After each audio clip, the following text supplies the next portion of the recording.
Bonjour à tous, aujourd'hui je vous emmène à Grès-sur-Loing à la rencontre d'un marbrier, Jean-Louis Quignot. Cela fait près de 300 ans que sa famille travaille le marbre.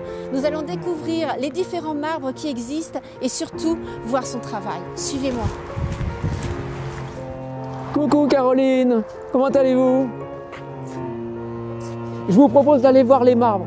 Oui, et puis en même temps j'aimerais que vous me racontiez un peu l'histoire, parce que alors vous êtes marbrier. Oui. Et alors c'est une histoire de famille puisque ça fait plus... Tailleur de marbre.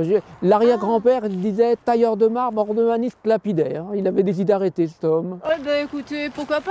Et alors dites-moi, ça fait 300 ans que Oui. ça existe dans cette famille? Oui, on pense que ça remonte un petit peu plus loin parce que les archives ont été brûlées à une époque, etc.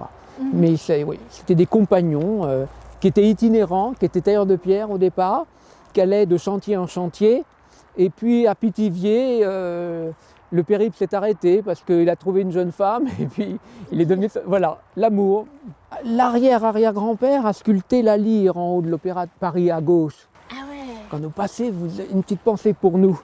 Alors ça, c'est des vieux marbres. Certains sont encore en code 18e. Alors ça veut dire quoi les cotes 18e? Les codes 18e, c'était pas métrique. Le métrique est arrivé plus tard. Donc on était encore dans des codes, par exemple maintenant c'est 30 mm ou 20, on était dans des codes de 27. Tous les bouts plateaux de commodes anciens, 18e, sont des cotes qui n'existent plus maintenant. Et en France, ça vient de quelle région les marbres? Alors, beaucoup des Pyrénées. Le rouge du Languedoc qui a servi à faire le château de Versailles, les colonnes rouges, le campan vert qui a été à l'apogée, le grand mélange qui a été à l'époque de Louis XIV. Vous savez, chamarré, rouge et vert, ça c'est superbe. Mais c'est des carrières qui sont difficiles de gisement parce que dans les montagnes. Le Sarancolin. Le Sarancolin a servi à faire la cheminée de la salle d'Hercule au château de Versailles. Mais quand vous parlez du marbre, vous avez de la passion dans les yeux. Mais quel est votre marbre préféré? Est-ce qu'il y en a un? Je les aime tous. Je les aime tous, mais des marbres anciens, ça c'est des marbres magiques. Hein. Quand on voit le marbre comme ça ne semble pas être un élément précieux. Et pourtant, il devient magnifique dans vos mains. Oui, parce que le polissage, il faut le polir à l'eau pour le refroidir et puis révéler les couleurs. Puis après, le patiner suivant l'objet qu'on veut faire avec. Mais on peut faire un poli brillant par échauffement de la matière. Ce n'est pas d'ajout de matière le brillant, c'est la matière qui permet la dureté du marbre par le polissage avec des oxydes, l'oxyde d'étain par exemple, ou de cérium. Alors ça, c'est un marbre qui n'existe plus et qui a été coupé. Vous voyez la partie jaune? Ça a été coupé par mon grand-père avec du grès et de l'eau. Oh là là. Et ça a été coupé à la main, vous imaginez un travail. Jusque dans les années 20, il y avait des sieurs de Long chez nous qui coupaient le marbre à la main. Et ça n'avait pas évolué depuis l'époque des Romains. Et on voit des vieilles gravures à Versailles au XVIIIe, dans le quartier des chantiers, où ils coupaient les blocs de marbre avec des scies. J'en ai gardé pour expliquer aux jeunes générations le travail, pour qu'ils aient un regard différent sur les choses, avec du sable et puis de l'eau. Jusqu'en 1920, ils mettaient une semaine pour faire un sciage. Un sciage, pas une plaque. Vous imaginez? Une semaine? Oui. Les sieurs de Long de marbre.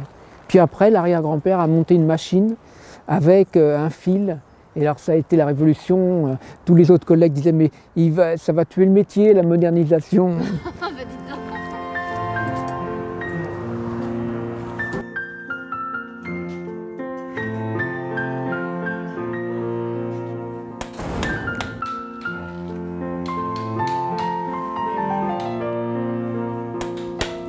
On est à la fois tailleur de pierre, tailleur de marbre. Hein. Les deux métiers. Faut pas se couper quand même. Non, faut pas couper.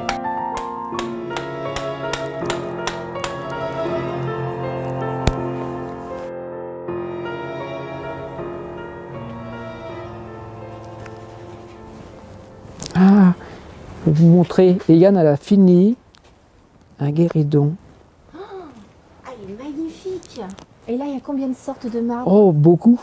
Du noir fin, du porphyre antique de Grèce, introuvable, le porphyre d'Égypte, la matière très dure.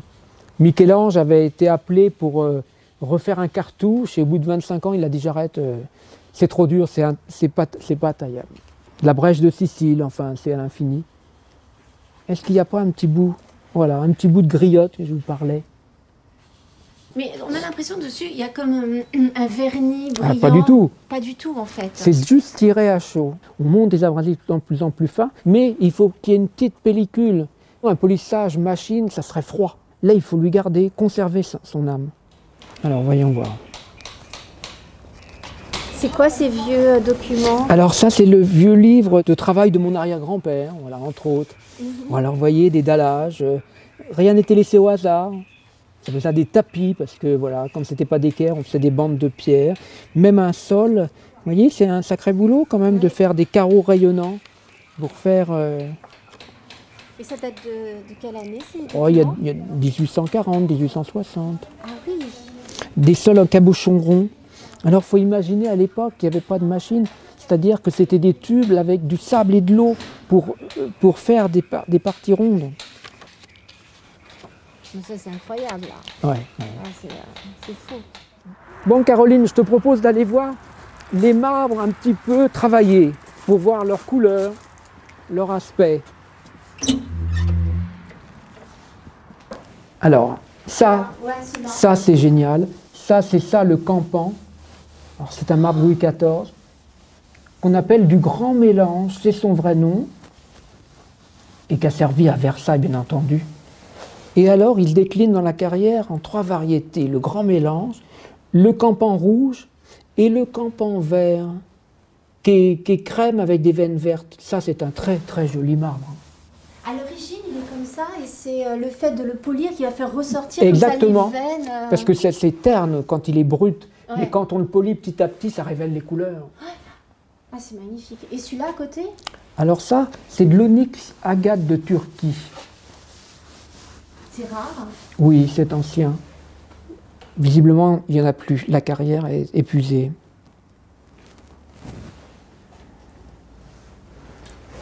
Ou alors celui-ci qui est très emblématique. Donc la carrière est réouverte. Ouais. Et c'est ça. C'est où ça?